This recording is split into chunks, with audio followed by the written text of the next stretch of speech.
Добар ден, почитувани, ова е почетокот на уште една нова Телма амбуланта. Изложувањето на сонце, особено во летниот период, подразбира користење креми со заштитен фактор за заштита на кожата од штетните влијанија на УВ зраците. Какво е значењето на броевите наведени пред заштитниот сончев фактор? Дали повисок број секогаш значи подобра заштита? Треба ли од одмор, од море да се вратиме бели за да се заштитиме од меланом?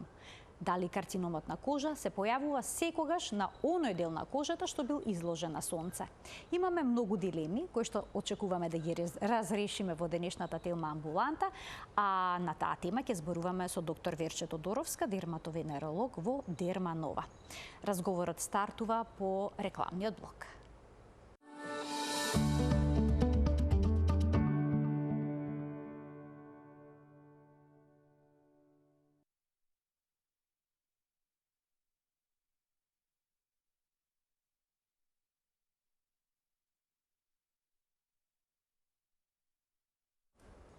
Многу од нас го сакаат сонцето, се чувствуваат подобро во сончевите денови. Исто така, кога сме на плажа и малку кожата ќе ни потемни, изгледаме подобро во првите денови. Но вела дека потемнета кожа всушност значи оштетена кожа. Па затоа е неопходно да се користат креми со заштитни фактори. Се за заштитните фактори од сонце денеска од разговорот со доктор Верче Тодоровска, дерматовенеролог во Дерма Нова, единствен носител на професионална диплома за дермоскопија од Универзитетот во Квинленд, интернационален предавач.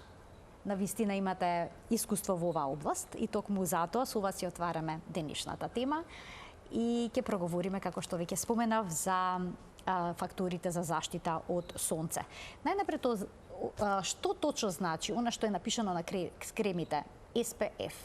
Тоа е скратенка од Sun Protection Factor. Значи, тоа покажува во која мера е заштитена кожата да не изгори. Значи, ако вашата кожа е од типот 1 или 2 до 3, кои што лесно горат, а тешко потемнуваат, таа може да изгори за 10 минути незаштитена на сонце, особено на вака високи UV индекси. Со нанесување на факторот 15, тоа време на експозиција се продолжува до 150 минути. Меѓутоа, тоа се лабораториски бројки.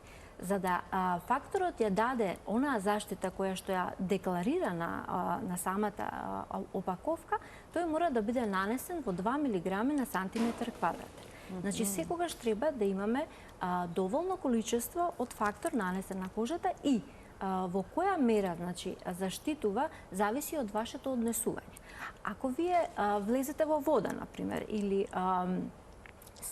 сте активни на плажа, со потењето, со водата, тој фактор се одмива и за многу кратко време може значи, да ја изгубите таа заштита. Исто така, со самото нанесување, максимум заштита всушност на тој фактор е до 2 часа, бидејќи во рок од тие 2 часа, оние филтри кои што се всушност главната компонента, активна состојка на овие фактори, се трошат. Бидејќи тие се ги во најголемиот број случаи пред се хемиските филтри ги абсорбираат UV зраците. И на тој начин се трошат, значи.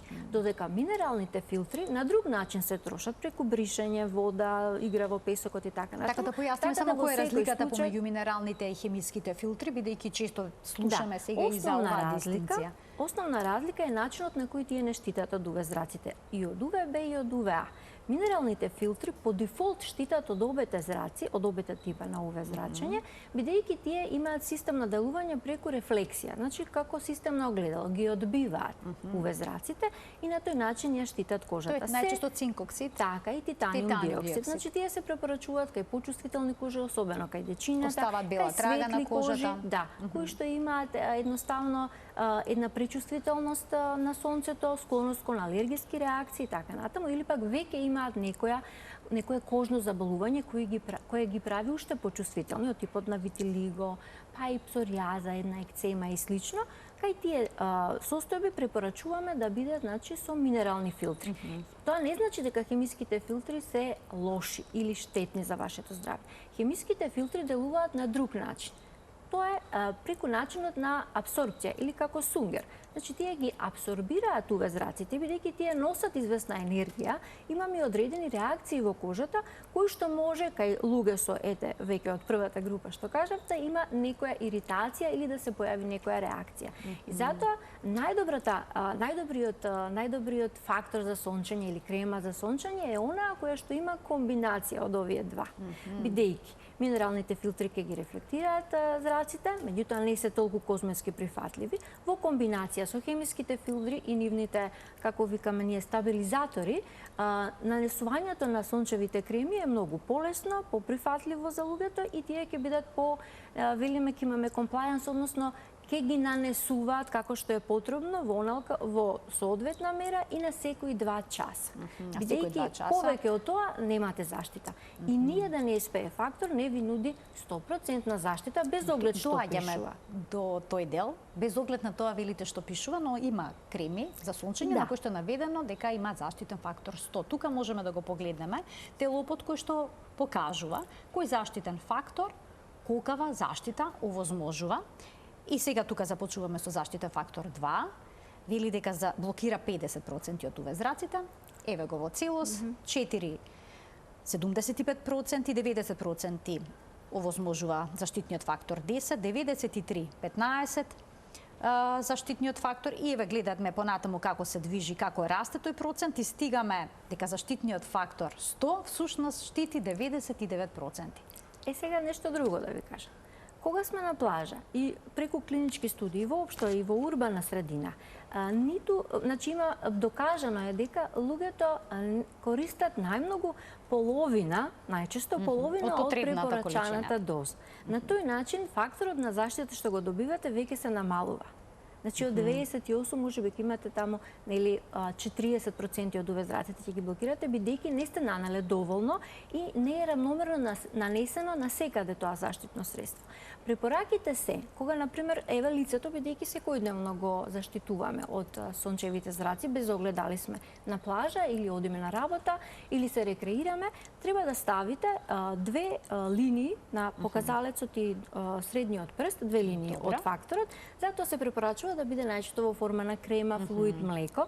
Избегнувајте спреови и лосиони, бидејќи на тој начин ставате многу помалку од потребното, а плюс тоа има и одредени ризици за инхалирање на тие субстанции. Веќе некои се забранети заради формата, не ради составот. Значи спреовите да ги избегнуваме, сите што се во прашкаста форма што може да се инхалира, особено за дечиња. Иако изгледаат многу лесно и практично, сепак не даваат доволна заштита. Значи тие 2 линии одговараат на 2 мг на сантиметар квадратен кожа. За лицето, вратот и ушите е доволно 2 линии. За едната рака 2 линии, за другата рака и така го делиме телото. Трупот на 2 дела, горниот, долниот дел, исто така едната и другата нога. И секогаш обрнете внимание на оние места, велиме, што редовно ги забораваме, а тоа се дланките, ушите, задната страна на вратот, скалпот, особено кај луѓето кои веќе ја губат косата, значи, па дури и кај жените што имаат проречена коса и воопшто во последно време многу често гледаме меланом на скалпот, што е навистина порано беше раритет. Дорзумот, односно горната страна на стапалата, многу често знае да изгори и значи на тој начин ги заштитуваме оние зони кај кои што бидејќи ова често се прескокнувани, имаме кумулација од една страна на UV зрачење, од друга страна често горат и на крај на овие места ги гледаме најчестите карциноми на кожа од типот на базоцелуларни, сквамоцелуларни, а меланомите имаат малку друга една генетика, подоцна за нив ќе зборувам. Значи, најчесто базалиомите и спиноцелуларните се лоцирани во тие регии. Региите што не ги заштитуваме всушност. Значи, темпоралната регија, фронтално дел, значи тоа се регии каде што најчесто потоа ги гледаме овие карциноми на кожа, кои што се всушност еден тип, значи тоа се најчестите типови на рак на кожа, меѓутоа сепак носат известен ризик, иако не можат да се рашират низ телото, тие можат локално да направат дефект и да се доведе дури до мутилантни, да речем, страшни деформитети на лицето, особено велам за оваа регија. Скоро имавме пациентка која што поради одложување на третманот на базалиомот. Затоа велам, секој карцином, секој рак е рак. Не го подценувајте, макар и базалиомот. Третирајте го веднаш. Само тогаш ќе имате најдобри резултати. Значи, доведено е до отстранување на око. Бидејќи базалиомот бил малку нетипичен, долго време бил лекуван како еден вид конјуктивит, проблем со кожата на очите, на капаците, за да дојде до таа ситуација. Исто така на носот е многу често, бидејќи носот ни е најисторениот дел од лицето и многу често гори. Значи, затоа секогаш за да на некој начин се осигурате дека сте нанеле доволно од факторот, ставете, значи, таа количина, убаво размачкајте, особено во тие делови, и пред излегување, еве, 10 минути пред излегување, нанесете уште еднаш, можеби само еден прст, значи половина од тоа, и на тој начин ќе добиете што поголема покриеност и што подобра заштита од UV зраците. Докторке, што да одбереме кога станува збор за заштитните фактори? Дали да речеме заштитен фактор 30 или пак 50, бидејќи разликата помеѓу нив е само 1%. Иако според броевите очекуваме дека е многу поголема. Меѓутоа, тој 1%, како да кажам, тоа е пак еден вид на бројка, само бројка. А во праксата гледаме нешто сосема друго. Во секој средство со заштитен фактор имаме заштита од два типа на UV зраци, UVA и UVB. Заштитата од UVB зраци може да се квантифицира. Значи, точно се одредува и всушност ова повеќе се однесува на беззраците. Бидејќи како се одредува? Време потребно да се создаде изгореница на незаштитена кожа. Тоа е различно кај различни типови на кожа. Например, светлите со пегички, со светла коса, светли очи, може да изгорат на UV индекс 11-10, како што е сега, за помалку од 4 минути. Значи само 4 минути е потребно. Во вакви услови, бидејќи UV индексот го покажува интензитетот на UV зрачење. Значи сега е тој максимален. Затоа штитете се. Додека потемните кожи, например, оние што имаат маслинен стен, оние кои што скоро никогаш не горат, а лесно потемнуваат, тие секако ќе може да останат подолго време на сонцето, меѓутоа и кај нив може да дојде до изгореници. Така да кај нив може да се земе некој факт. Јас препорачувам минимум 30, бидејќи тоа е оној минимум кој што и Светската здравствена организација го препорачува за да се одржи една добра заштита од сончевите зраци. Значи не само со овие 97%, туку и оној дел што заборавив да го нагласам, тоа е заштитата од UVA зраците, бидејќи не може да се квантифицира, се препорачува, значи тоа се регулативи всушност на ниво на европските, светските агенции за заштита на нашето здравје, да биде 1:3. Значи, ако во самата крема имате, не знам, 90 грама филтри што ги блокираат UVB зраците, треба да имате најмалку 30 грама од оние што ги блокираат UVA зраците. Наведено е тоа на производител? Да, точно. Значи на тоа треба да се внимава. UVA зраците ги блокираат само одредена група на хемиски субстанции. Од хемиските филтри. Од минералните рековме, тоа се единствени кои што ги блокираат двата типа. И другите, и UVA и UVB. Овие што ги блокираат UVA зраците, се малку, како да кажам, од понов датум, меѓутоа сепак долго време се во употреба. Има различни регулативи за нивната употреба во Европа и во Америка, бидејќи во Америка има една FDA или Food and Drug Administration агенција која што води, како да кажам, сметка за квалитетот на производите, значи сончевите филтри се ставени во групата на лекови, бидејќи тие гарантираат заштита од сончеви изгореници, заштита од фотостарење, заштита од рак на кожа. И затоа во последно време FDA покрена една иницијатива за да се провери нивниот квалитет и дали навистина ја пружаат онаа заштита за која е декларирана. Па настана некој, како да кажам, така сега можевме да прочитаме листа со познати брендови кои што беа не е забранет. Запишуваше дека не овозможуваат оптимална заштита. Точно, меѓутоа тоа е во однос на самиот производител, а не на супстанцата која што го нуди тоа. Значи на производителот, односно производот кој што декларира таква и таква заштита, а не ја испорачува. Зошто? Бидејќи UVA филтрите се малку нестабилни, Донесени се нови стабилизатори кои што ги прават да бидат поефикасни во однос на заштитата од сонце и немаме ниту еден забранет сончев филтер. Значи имаме забрана за употреба на сончеви филтри за заштита на коралите во Хавај и во неколку други земји од Централна Америка. Во однос на употребата на оксибензон, авобензон, октисалат, хомосалат, октокрилен и останатите хемиски филтри, немаме никаква забрана, имаме известно намалување на процентот кој што е присутен во соодветни креми и немаме никаква потврда, никаква клиничка студија која ќе каже дека тие се штетни за вашето здравје. Постои една организација, се вика Environmental Working Group, која што точно мери што се имаме во производите за за одржување на секојдневната хигиена. Значи може тоа да истражите, релативно високо котира, значи навистина стои за истражувања стојат за нивните информации што се пласираат. Ако напишете авобензон, ќе видите, што е хемиски филтер, дека оценката за неговата штетност е од 1 до 2, што е најмалку штетно. Ако ставите една купка за дечиња која што прави меурчиња, таа ќе добие фактор 8 до 9 на штетност, бидејќи во себе содржи содиум лаурел сулфат.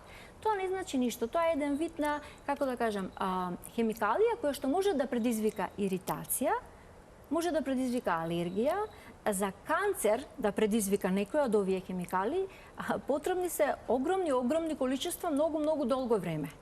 Така да во тие 4 како да кажам категории кои што ги оценуваат дали таа материја може да предизвика канцер, дали може да предизвика иритација, алергија и слично, најчесто се однесува на тој дел, алергија и иритација. Канцер не е докажано. Си има посебна, како да кажам, агенција која што на ниво на Светска здравствена организација која што има секоја година ја обновува листата на канцерогени. И таму што ќе прочитате? УВ зраците се докажан карциноген. Алкохолот, цигарите, тоа се докажани канцерогени. Што значи тоа? Дека врската помеѓу нивната употреба и појавата на одреден вид на рак е докажана. И тука I rest my case.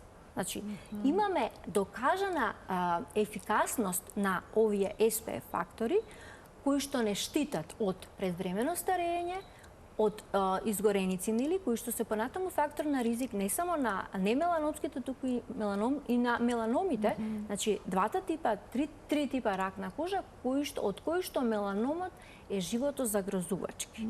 Така да користете редовно заштитни фактори, значи тоа е само топло ќе ги препорачам, минимум од 30, SPF 50 плюс е наменет за лицата што се почувствителни, а стотката е всушност, според мене, додаток за полесно да го изберете доколку имате, например, витилиго, или имате прележано некој тип на карцином, или пак имате, не знам, алергија на сонце. Но едно време беше забрането да се продаваат. Да, постојат регулативи. Креми со заштитен фактор 100. Точно, имаше една интернационална, како да кажам, конференција на која што се дојде до одлука да 50 плюс биде највисокиот заштитен фактор, бидејќи 98 понатаму што. Меѓутоа, веројатно бидејќи и заштитен фактор гледаме и стотка. Создави некоја лажна сигурност, лажна безбедност, велиш. Нема стотка. Значи секогаш кога користите заштитен фактор, значи не е доволно да се намачкате и еднаш во денот и вие сте заштитени 99%. Не. Значи секогаш треба таа заштита да ја комбинирате со облека, со шапка која што има широк обод, бидејќи рековме, задниот дел од вратот е многу осетливо место. Да имате очила за сонце, катарактата е исто така во подем.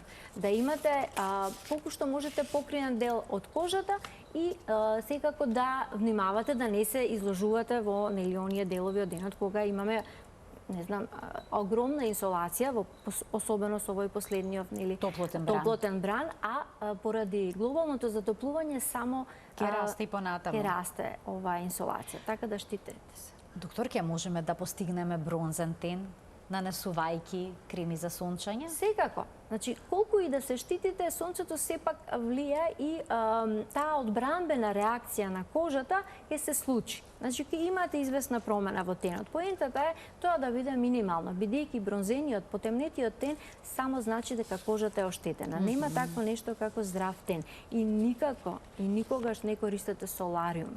Тоа ви е концентрација од УВА зраци. Ќе разрешиме ни за вистини заблуди. Зошто се лупи кожата потемнетата? Зошто? Тоа е оштетена кожа. Организмот сака да ја острани. Значи ли тоа дека треба да се вратиме белиот одмор за да си го заштитиме и да здравието на кожата? не може да се вратите бели. Значи, евентуално, односно, оние кои што имаат, значи, Fitzpatrick тип 1 и 2, тоа се оние што рековме со пегички, со црвена коса, со сини очи, тие може да се вратат бели и треба да се вратат бели, бидејќи они немаат можност да потемнат. Едноставно, нивната кожа не содржи еумеланин, туку феомеланин. А сите останати кои што го содржат вистинскиот меланин, тој знае да се намножи, особено во оние со, да речеме, кафена коса и кафени очи. Ако имате комбинација од кафена коса и сини очи, тогаш тој тип на кожа пак добива некој тен, меѓутоа минимален. Така да не се плашите дека ќе остане. Значи, тоа зависи од вашата кожа. Може да не нанесуваме повеќе креми за сончење? Потемнетиот тен имаме измерено е SPF 8 нуди. Колку? А сега видете, 8. 8. Да. Да видам тука на табелата, тоа беше па некаде околу 80% заштита не е од доволно, УВ-зраци. затоа што, значи, и од лично искуство или воопшто од пријателите, ако со добар тен останете на сонцето подолго од 2 часа, особено помеѓу 11 и 16 часот, 100% ќе изгорите. И изгореница не е да имате вие пликови, втор, трет степен. Секое поцрвенување на кожата значи дека кожата е изгорела. Кога ни е потемната кожата, потешко ги забележуваме овие промени кои што ги споменавте. Меѓутоа, сепак, кожата може да изгори и најтемниот тип на кожа. Значи, последните пациенти што ги имав беа од соседството, значи, пациенти кои што имаат темен тип на кожа, 4, од Грција, кои што биле на забава на отворено, помеѓу 12 и 16 часот, и тие беа сосема изгорени. Значи, така да немате... Значи, нема кожа што не гори. Нема кожа што не гори. Да разјасниме неколку вистини заблуди во денешната Тилма амбуланта. Првата е, маслото од кантарион е безбедно за сончање. Сончањето е неопходно за оптимални вредности на витамин D во организмот. Најдобра подготовка за плажа е солариумот. И еве, кога ќе поцрниме, нема потреба за заштита од сонце. Последната разрешивме, значи еве ќе одиме од последната кон првата. Најдобра подготовка за плажа е солариумот. Докторке, споменавте веќе тоа никако. Значи, во некои земји е забрането, да, клинички но кај нас студии се уште се практикува. Кај нас многу работи се практикуваат што се штетни по здравјето, за жал. Постојат клинички студии, направени се клинички студии каде што е докажано дека секое користење на солариум особено пред 35-та година, го зголемува ризикот за карциноми на кожа од сите групи, базалиом, спиналиом и меланом за 75%. Значи, таму имате во таа клаустрофобична за мене капсула, имате концентрација на УВА лампи, УВА зрачење. Она што продира длабоко во кожата, што го дава тој тен. Тоа не гори, меѓутоа дава тен и заради тоа се користи. Меѓутоа, тој тен, фактички многу скапа цена плаќате за тој тен, бидејќи УВА зраците продираат подлабоко во кожата, допренесуваат до прерано и позабрзано фотостарење, до појава на брчки, до загуба на колагенот и на тој начин тој убав тен во моментот кој делува атрактивен ќе ви донесе подоцна можеби малку во животот. Ако го користите околу 20-та, 30-та, кога е најактуелен, тогаш во 40-та, 50-та веќе ќе видите вашата кожа колку полесно и побрзо ќе остари. Со опуштеност, значи поради недостаток на колагенот и еластинот, потоа појава на брчки, појава на хиперпигментација и проширени капилари. Сето тоа не вреди еден темен тен во, да речем, во младоста. Плюс ризикот за појава на карциноми е страшно висок. Последниот пациент што го имав со меланом имаше само 27 години. Значи, во светски рамки, кај лица од оваа возраст, кои што не очекуваме да умираат, нели? Тука морталитетот би требало да биде најнизок помеѓу 20-та и 30-та година. број 1 причина за таа смртност е меланомата, особено кај женската популација.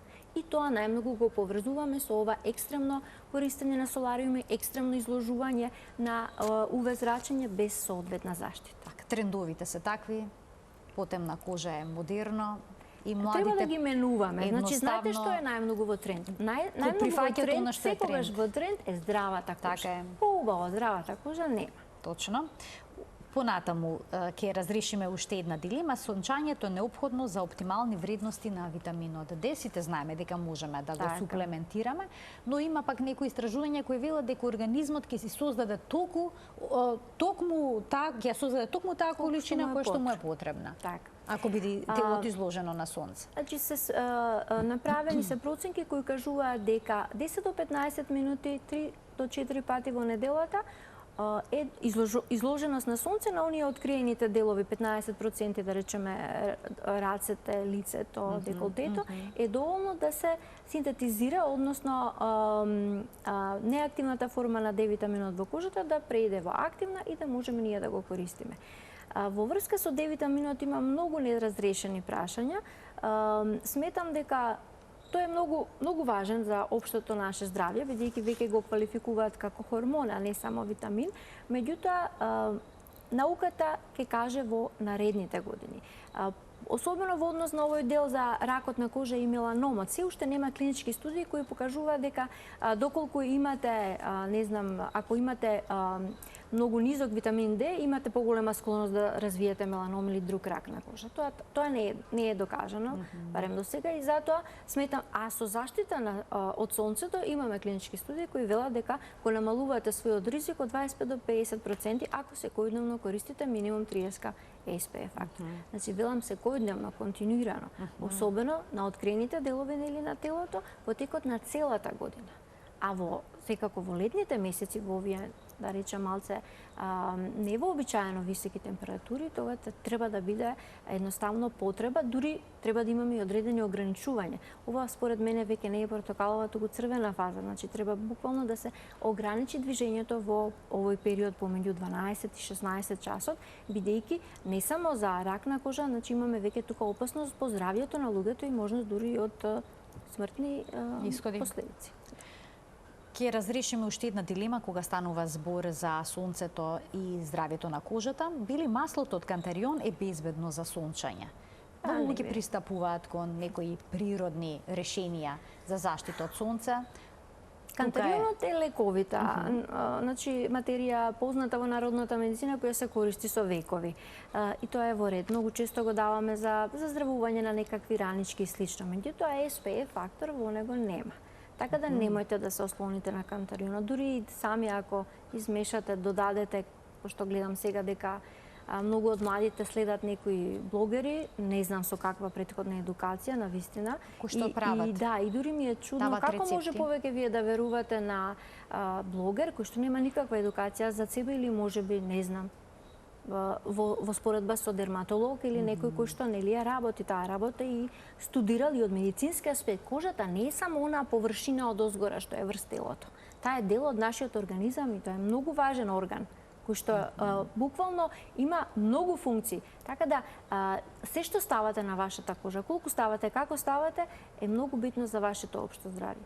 Дали кокосовото масло има заштитен фактор во себе, маслиновото масло? Мислам дека и тој беше 5 до 8 SPF, така да подобро може да го користите по сончањето, за едноставно да се врати кожата нели станува сува, дехидрирана, подобро по сончање отколку за сончање.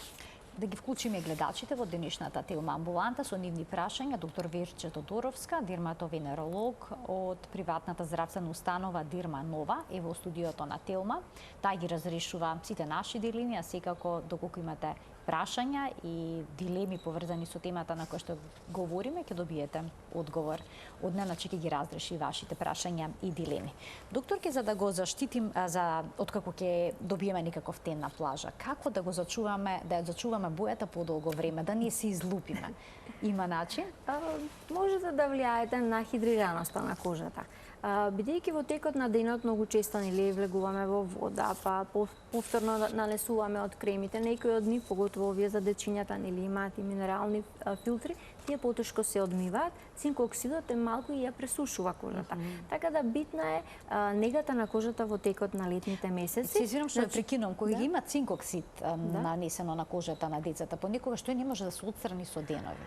Затоа маслена купка ќе земете, па се што стои подолго време, нели, тоа не е хигиенски, едноставно можност од пресушеност пред се, а потоа следуваат иритации, инфекции и така натаму. Значи мора хигиената да биде на високо ниво. Некогаш имаме екзацербација на екцемите кај дечињата во летниот период. Значи негата што значи? Темелно да се отстрани средството кое што било нанесувано во текот на денот, да се одмие солта, хлорот од базените и слично, со лесни нежни чистачи од типот на маслени купки или синдети и потоа да се нанесе средство кое во себе содржи многу хидрирачки компоненти што смирувачки делуваат на кожата и ја враќаат незината хидратација, а со тоа е биозаштитниот филм кој што ни е неопходен за да не утре се случи некоја иритација понатаму кај дечињата, па дури и бактериски инфекции што се многу чести во летниот период. Дали кога се изложуваме на сонце ќе ни се зголеми бројот на бемките на телото и доколку имаме многу бемки? Треба ли на нив да посветиме посебно внимание при заштитата? Треба ли на тие места се нанесе поголема количина средство за сончење? Бенките се составен дел од нашата кожа. Тие се јавуваат во 60% од случаите благодарејќи на нашата генетска комбинација од обата родители. Значи, ако барем едниот од родителите има многу бемки, голема е шансата и детето да пројави многу бемки кои што се јавуваат во најголем дел од живот во периодот на детството и раната младост, адолесценција. Значи, не се јавуваат сите одеднаш кога ќе се родиме, туку во текот на животот, што значи дека и надвршните влијанија имаат некоја улога, а тоа се сончевите зраци, меѓутоа во 40%. Така да со штитењето на вашето дете може до некаде да допринесете да не се јавуваат многу бенки под наводници, меѓутоа тоа е само 40% од приказната. А останатото е на гените. Така да штитете ги децата, бидејќи освен бенките, изгорениците во детството се фактор на ризик кој што може да го дуплира па и триплира понатаму ризикот за појава на рак на кожа, особено на меланомот. А доколку имаме многу бемки на кожата? Само ќе се штитите, целата кожа ја штитиме, не само бенка по бенка, не треба дополнителна заштита, тоа е погрешно, потоа ни доаѓаат пациентите со бело хало околу бемките, па се чудиме дали имаме имунолошка реакција, сатоневус или пак имаме ваква некоја механичка блокада на потемнувањето на кожата во тие делови. Значи, целата кожа треба да се намачка, буквално целата површина, бидејќи меланомите, како најопасниот рак на кожа, кој што може да доведе до смртен исход, се јавува во 70% на здрава кожа, не на претходна бемка. Значи, само во 30% се јавува на претходна бемка, со поголем ризик на оние конгенитални, односно невуси што се јавуваат со раѓање. А велите здрава кожа, мора таа кожа претходно да биде изложена на сонце? Не мора. Не мора? Затоа што и за појавата на меланомот особено, генетиката има голема улога. Постојано се работи на расветлување на самата биологија на меланомот, кој е навистина фасцинантен тумор, кој е многу непредвидлив, може да се јави било каде, бидејќи меланоцитите ги има во секој дел од нашето тело, вклучувајќи ги влакната, ноктите, слузниците, очите. Може да се јави во било која возраст. Значи имаме меланоми и во детска возраст, иако ретки, но постојат, имаме меланоми кај многу, кај повозрастната популација над 60-та година. Меѓутоа, освен генетиката, нели, на која не може да влијаеме, понатаму, доколку направиме генетски мапинг, ние ќе можеме да процениме кој од нас има поголема склонност да се појави кај него меланомот. Бидејќи сум имала многу пациенти кај кои имате само една бенка под наводници, тоа е меланомот всушност. Значи никаков друг фактор на ризик. Не користеле солариум, не се печеле на сонце, а сепак се појавил меланомот. Од друга страна па имате пациенти кои што имаат преку 100 бемки, а и понатаму не се заштитуваат, лесно горат. Значи тоа е многу индивидуално. Со сите овие истражувања Значи, научната мисла оди напред, значи, се оди кон еден по-персонализиран пристап, во смисла да направите добра проценка на пациентот, кои се неговите ризици за појава на карциноми на кожа, особено на меланома, и како понатаму да го водите. Да му препорачате редовна контрола на кожата, особено ако има над 100 бемки, ако има светла кожа, светли очи, ако има историја на изгореници, ако во семејството имало веќе некој пациент со меланом, особено во блиското семејство, велам, или ако самиот тој имал веќе историја на некој тип на карцином на кожа, вклучувајќи го меланома. Тоа се ризичните групи, исто така и овие што имаат имуносупресивна терапија, односно трансплантираните луѓе, и тие се во таа ризична група. Прегледот се прави со еден уред кој што се нарекува дермоскоп. Еве го донесовте во студиото. Ова е најновиот тип на дермоскоп, кој што освен поларизирачка и неполаризирачка светлина, вклучува и сина светлина, така наречена UV лампа, сега не знам колку се гледа како флуоресцира, која што овозможува, значи може не само... Може да го кренете малку погоре за да се види. Да, така, еве го, значи, кон оваа камера, значи има светлина.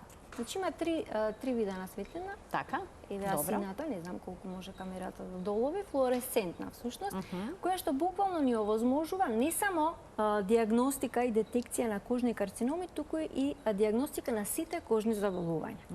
Значи, дермоскопот веќе прерасна во стетоскоп за секој дерматолог. Кога ќе дојде кај вас пациент, значи вие буквално го гледате од сите аспекти. Значи, веднаш правите проценка на типот на кожа, веднаш му ги пресветувате ризиците и додека го прегледувате, буквално може да наидете на многу различни проблематики, почнувајќи од бемките до некоја екцема, до розација, до себореја, значи дури и габични инфекции кои што на пример се многу чести во овој период. Можете да поставите диагноза врз основа на термоскопска преглед. Значи како се прави прегледот, се нанесува само на кожата и се посматраат овие дермоскопски. Значи треба тука искуство на лекарот. Така, тоа е исто многу важно. И специјална обука за да може да препознае, едукација. Да, затоа и никогаш не ги поистоветувајте дермоскопските прегледи со прегледот со обична лупа. Бидејќи лупата гледа само она што е на кожата. Тоа е зголемувачко стакло. Ова е рачен микроскоп. Овде имаме оптика, овде имаме поголема, како да кажам, технологија која што ни овозможува со ова поларизирачко светло да гледаме најмалку 1 до 2 мм во кожата. И преку гледање и посматрање на тие структури ние можеме да направиме така добра диагностика, секако нели со искуство и работа, бидејќи точно знаеме која боја, која структура, на која промена во кожата хистолошки одговара. Така да во денешно време, значи можеме со дермоскопот да направиме дури и евалуација на меланомот, во која мера е тој проширен во однос на дебелината, зборам, во кожата, според боите и структурите што ги гледаме преку дермоскопот, па дури и да препорачаме соодветни маргини во однос на тоа колку да се оди во здраве.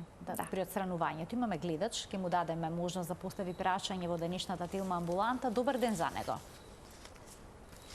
Добар ден за првиот гледач во денешната Телма амбуланта. Ве слушаме, повелете. Ве слушаме, во програма сте, повелете. Добар ден, поздрав до студиото. Добар ден. Сакам да поставам прашање, имам 57 години. Така. Неколку години не сум изложена на сонце, на носот, како флека големина од леќа, неприметна, јас можам само да ја приметам, како старечка флека, неколку една година, две, тоа нема нити да расне, нити ништо, значи само се приметува една мала нијанса на флека. Тоа е првото прашање. И второто прашање, ако може да ми одговори докторката, по телото некои црвени точкички, некоја малку, некоја поголемка, некои многу ситни се појавуваат на целото тело. Значи црвени точки. Црвени точки, така, за што се работи? Докторки, некој подпрашање само да немат или тоа е се? Ви благодарам за вклучувањето во денешната емисија. Повелете. Пигментацијата на кожата најчесто се јавува како резултат на пролонгирано, континуирано изложување на сонце во младоста. Значи, ефектот кожата памети. Да, ефектот на UV зрачите е кумулативен. Значи имаме директен негативен ефект изгореници. Тоа го гледаме веднаш, односно после 6 до 12 часа. А останатиот индиректниот ефект кој што се должи на тој кумулирани тие мутации во клетките, го гледаме дури после 10, 15, 20 години. И затоа кога доаѓаат пациенти, ама јас не сум се изложувала на сонце, како што каже и предадачката, меѓутоа има 57 години. Значи не се изложувала на сонце последните 3 години, а сепак претходно. Значи имаме според најновите статистики вели порано до 80% од УВ зрачењето сме го добивале во детската возраст, бидејќи децата најмногу престојуваат надворно отворено. Сега со овој начин на живот и со продолжениот животен век, значи само 23% е од онаа вкупна инсолација ја добиваме на таа возраст. Понатаму се повеќе и повеќе. Тоа се кумулира како еден вид на чашка. И кога ќе прелее чашката, следната капка веќе ќе се појави нешто на кожата. Дали како пигментација, дали како некоја рапава црвена површина која што можеби не се не гледа, а вие ја чувствувате. Тоа се така наречените актинични кератози, кои се исто така преканцерози. Или пак како некоја раничка која што не заздразува, тоа се базалиомите. Или пак сквамоцелуларните знаат да бидат мощни цврсти како брадавичка и повремено да се лупат, па повторно да се појават, да се раскрваруваат и така натаму. Дури сквамоцелуларните карциноми, бидејќи имаат и ширење околу нервите, знаат да дадат и болка. Останатите не даваат никакви симптоми од тој тип. Така да оваа пигментација прво треба да се прегледа дермоскопски. Со плавата светлина може да се види и оној дел што е невидлив со голо око и точно да се одредат границите до каде таа е присутна и во која мера. Најчесто се работи за обично соларно лентиго или рамна себороична кератоза, што се бенигни промени. Меѓутоа, соларните лентига со тек на време, доколку се остават нелекувани, може да преидат во лентиго малигна. Тоа е веќе малигно заболување, односно еден вид на меланом, кој што е многу површинско ширички и многу споро се развива. Значи, основа е да се направи диагностика, секако останува и уште еден момент, тоа е мелазмата, која што е еден вид на хиперпигментација предизвикана од други некои елементи, од типот на хормонални влијанија во комбинација со сонцето. Што исто така може да доведе до појава. А тие црвени точкички што се црвените точкички се така наречени чери ангиоми, тоа се мали проштрувања на капиларите, кои што буквално се јавуваат кај секој после, да речеме, четвртата, петата деценија, со тоа што белите кожи мислам дека ги имаат повеќе и има генетска предодреденост. Така во семејството имало едноставно една слабост на капиларниот сад, која што се манифестира како нели колку подолго живееме, веќе не компензираат до толку капиларчињата и знаат да се појават овие чери ангиоми. Значи не се проблематични, само естетски може би влијаат. Така, добро, уште еден гледач ке вклучиме пред самиот крај на денешната емисија, ќе го замолам да биде што пократок со прашањето за да има можност да добие одговор. Добар ден. Ало? Повелете, во програма сте. Добар ден, поздрав до докторката. Благодарам. Имам едно прашање. Керката моја од раѓање има флека на лицето, нувест или не знам како му рекоја дека е. И кога и да оди, например, на море баш пред неколку дена, кога се враќа лицето и се прават брунчина. Не баш во пределот на кај што е флеката, и на вратот и на лицето, околу брадата. Како што да превземи пред да оди и сега моментално со чешање и црвенило. И ја чешат, има и црвенило. Добро, ви благодарам за вклучувањето во програма. Каков совет би дале во овој случај? Во текот на летото, поради интензивно потење, изложување на сонце, на хлор, на солта во водата, знаете, се јават многу иритации или во форма на фоликулити, како ситни брунчиња, па дури и како еден вид, значи фоликулитите може да бидат бактериски, но и габични. Че обично се тоа причините за ваков тип на исипи, особено околу вратот, лицето, па и долниот дел од брадата. Меѓутоа, тоа не е поврзано со флеката со која е родена, може би се работи за невусофота. Тоа е еден вид малку модрикава пигментација, бидејќи тука меланинот е длабоко во дермалните слоеви и еден вид на младеж, кој што треба да се заштитува нормално како и останатата кожа и со соодветни SPF и секако да се прави евентуално следење барем еднаш во годината. Значи тоа е тоа. Ви благодарам многу за вашето денешно гостување во Телма Амбуланта, за сите совети и препораки што ни ги дадовте. Благодарам на поканата. Почитувани, ова беше се во денешното издание. Ви посакувам убав ден. Пријатно.